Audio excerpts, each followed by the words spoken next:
Chinese philosophy is not a monolith. That is going to be the topic of this episode of Chi Life.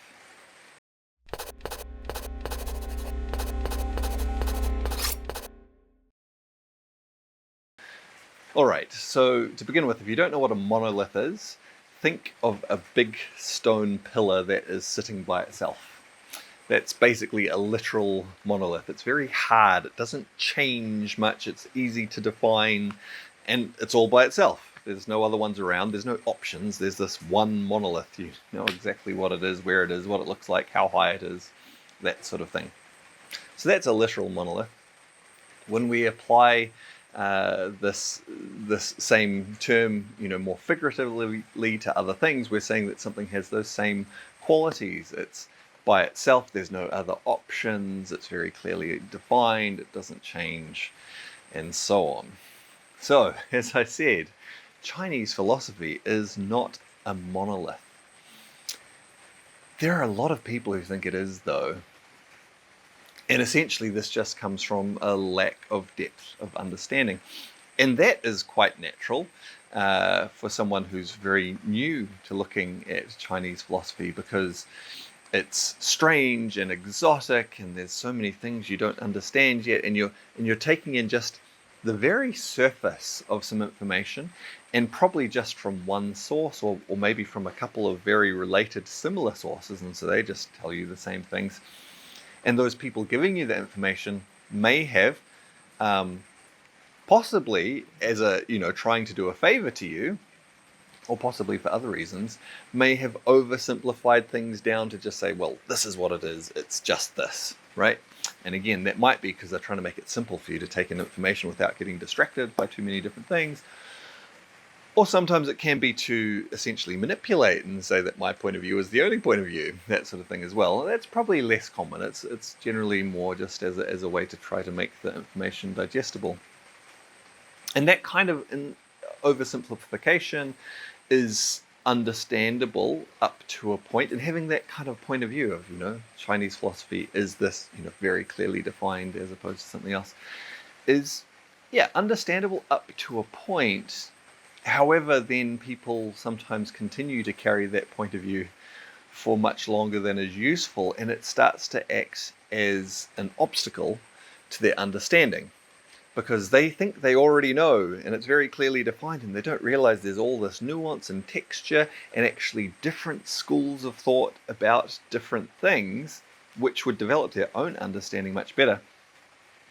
They also, people who hold on to this type of view for too long, tend to get into a way of thinking where my way is right and everyone else is wrong, right? And so they will see other people maybe talking about other aspects of Chinese philosophy or a different view on it or so on, and go, that can't be right, and it leads to conflict and, again, misunderstanding, and it's really not useful. And when people hold on to that type of view, it really, in my mind, it's I guess it kind of tells me a couple of things, just how close-minded someone is, and possibly actually how limited their exposure is to Chinese philosophy and all the different parts of it. Now, when I say Chinese philosophy, I'm also talking about the different practices and things that come from Chinese philosophy. These are the, application of Chinese philosophy. So things like Qigong, of course, that's what we talk about a lot on this channel, but then Chinese medicine and things that come from Chinese philosophy. And again, people with these very limited points of view will often think that, there's only one way of doing things, and that's the right way. And again, this leads to misunderstanding and conflict with others, but it also limits them where it's like, sometimes that one way of doing things, it might be really useful most of the time, but they don't realize in some situations that might not actually be the best way to do something, and there are other ways that are still part of Chinese philosophy, and there's this great richness. Within China, it's a massive country, both in terms of population, we all know it's got a big population, but also in terms of just land area and geography, a lot of different environments and climates.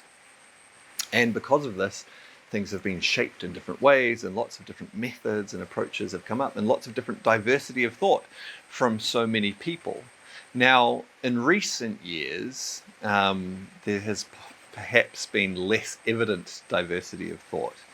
And a lot of this comes out of, politics. And I've talked about this before. I haven't got too deep into it, and I don't want to get too deep into it. But the relatively recent politics, and I mean recent, I mean across decades or half a century or a little bit more than that, with the Cultural Revolution and things like that, where there was a lot of loss of culture and a lot of loss of academic understanding of cultural practices and so on during that time.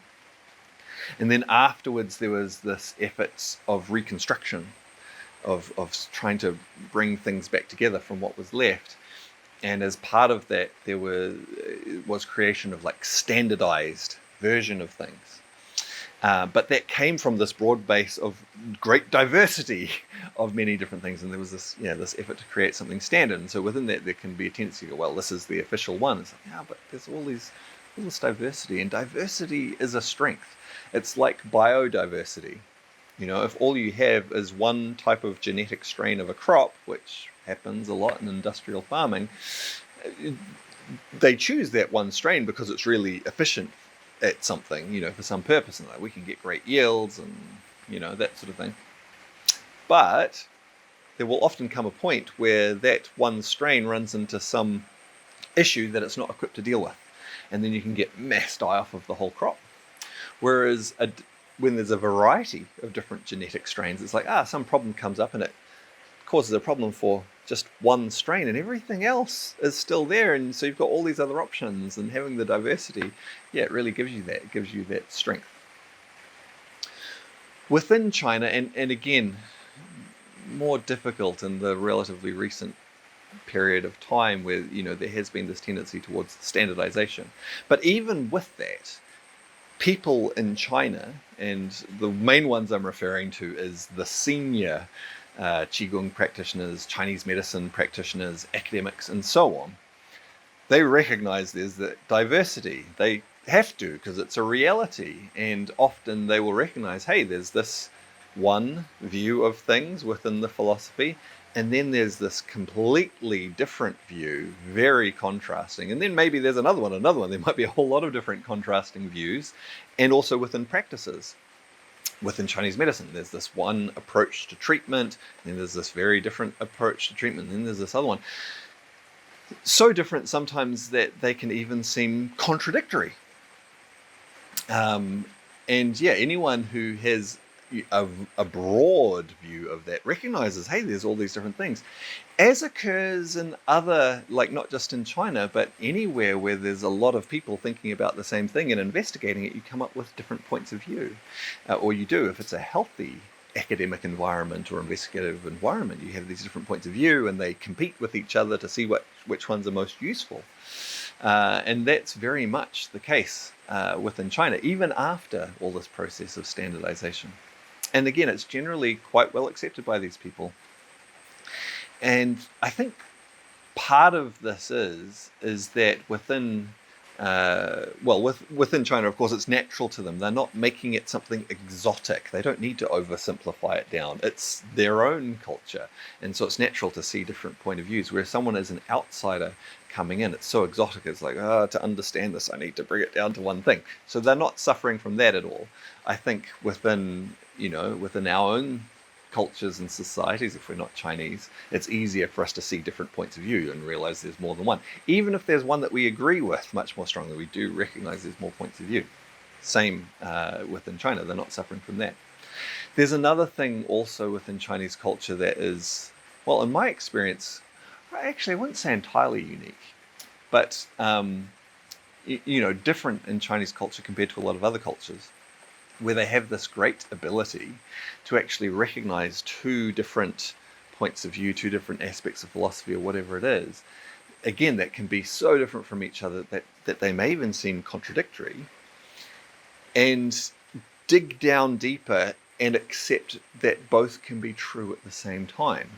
Now, that doesn't mean necessarily that you focus on each one equally. You might pick your one and go, actually, I choose this one, I choose that one, that's the one I want to focus on, put my attention on, draw applications from.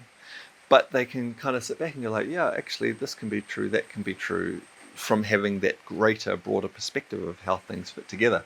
I'm actually wearing an appropriate t-shirt for this. I don't know if you can see it on the camera, but I've got a little yin-yang sign, and it's recognized like, hey, opposites can create a harmonious whole. So I think that's a special part of Chinese culture as well. So anyway, I thought this was just an interesting topic to maybe make people aware of, because it is easy, particularly again as someone new to working with Chinese philosophy, Chinese practices, to get stuck on, hey, there's just one way, and not realize that there's so much else, and this can be very limiting. And look, I'll give you, before I wrap things up, I'll give you like a couple of like really tangible examples and also just parallels. Some of this, because it applies even down to like really, really simple things. So like within Qigong, I have seen some people talk about, and even in writing, say, the way you breathe in Qigong is, whatever the method they describe. And it's the way, like there's only one way. That seems awfully limiting. There's lots of different ways we can breathe within our Qigong practice. And each different way of breathing has some different effects on us. And if we limit ourselves to one way, we're only going to use our breath as that one tool and miss out on all the other different ways we could breathe that would affect our mind, our body, our energy in different ways. When we let go of that idea of a monolithic belief, a monolithic way of breathing, we realize it opens up all this understanding, all of this potential that we could use. And this applies to so many other things as well. And again, maybe as a more analogous one, because again, right down to really simple things, thinking of Chinese philosophy as a monolith, it could be a bit like saying, Chinese food is to eat rice. Like, you just pick that one thing. And someone from outside of China might go like, yeah, in China they eat lots of rice, so that makes sense. Chinese food is rice. Too bad if you go to a different province in China where they don't actually eat much rice at all. Again, there's huge diversity in China. And there are some provinces where they mainly eat noodles. It's not that they don't ever eat rice, but noodles is their staple. And then other provinces where it's like, yeah, rice with pretty much every meal. And when you recognize this possibility of differences, you're going to have this much more nuanced understanding. You're going to be able to take so much more in, and find the things that are useful to you. And you'll also be able to have greater harmony with the reality that you find around you, and also with other people. When someone else is talking about something from a different point of view, or doing a practice in a different way, instead of thinking like, oh, that's wrong, you'll be able to look at it and go like, oh, I wonder why they're talking about it that way. I wonder why they're doing the practice in that way. And there may be some really good reasons. And there might be something valuable for you to learn from that. Anyway, I hope this topic is useful to at least a few people, and I look forward to seeing you on another vlog soon.